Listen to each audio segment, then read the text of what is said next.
There's an invisible war being fought right now, this very second. It's a war with absolutely no borders, no rules, and the front line, well, that's your screen. Today, we're going to go behind the code and really understand the real-world impact of cyber attacks. Just look at this number, 1.2 million.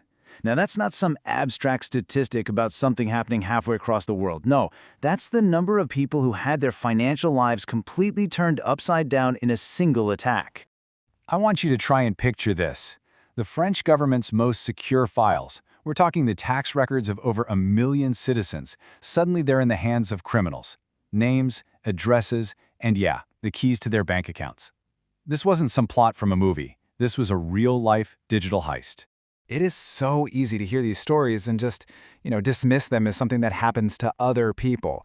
But let's be real for a second. What if it was your data? Let's break down what a breach like this actually means for you. Okay, so your data is out there in the wild. What is the absolute worst that can happen? Let's try and separate the Hollywood myths from the actual real-world threats. So, the good news, if you can call it that, they can't just log in and drain your account. But the bad news? The bad news is they can do something so much worse. They can become you. They can call you impersonating your bank. They can set up fraudulent payments in your name. They can use your identity to commit all sorts of other crimes.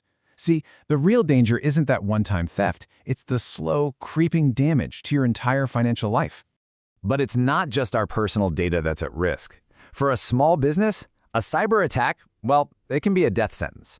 Let me tell you about a company that learned this the absolute hardest way. So this is Nicholas Dubard. He built his barbecue company from the ground up with his bare hands. One morning he walks in and everything is just gone.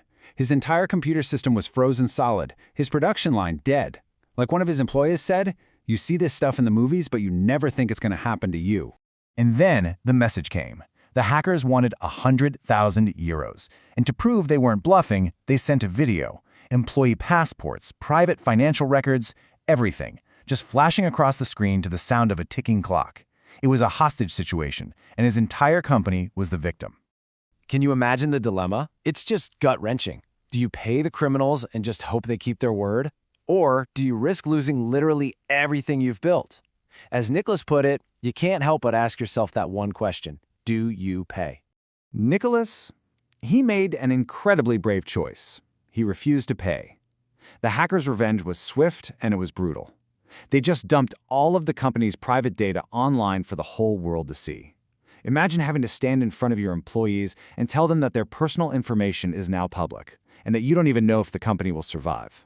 The weight of that, it's just immense.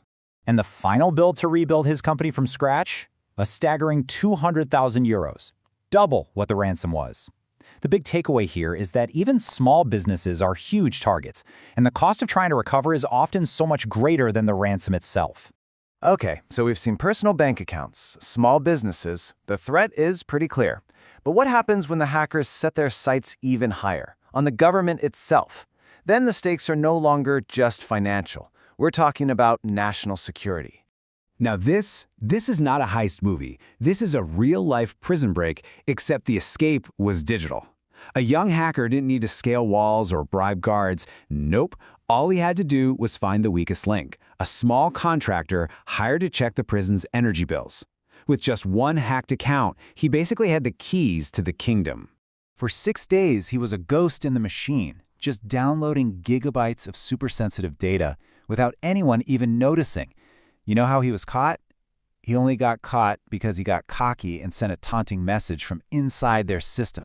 So what did he steal? We're not just talking about emails here. He stole a literal blueprint for a prison break. The locations of broken locks, details on which surveillance cameras were offline, and even the personal phone numbers of the maintenance staff. This wasn't just a data breach. It was a shopping list for criminals, and it was for sale on the dark web. These stories we've talked about, they're really just skirmishes in a much larger global war. A war that's being fought every single day, in every country, on a scale that is honestly hard to even wrap your head around. Just in France alone, a cyber attack happens every 30 minutes. Think about that.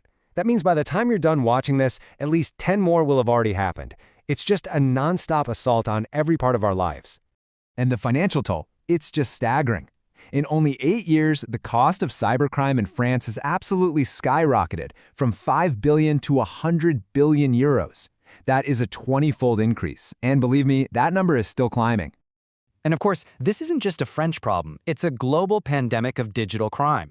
Over in Germany, the entire national railway system was brought to its knees by what many suspect was a state-sponsored attack. The goal wasn't just to cause chaos, it was to send a very clear message. We can shut you down whenever we want. Look, the digital world has brought us incredible progress, but it's also created a brand new battlefield. A battlefield where the enemy is invisible, the attacks are relentless, and the stakes are higher than they've ever been. The real question we have to ask ourselves now is not if we'll be attacked, but when. And are any of us really prepared for the consequences?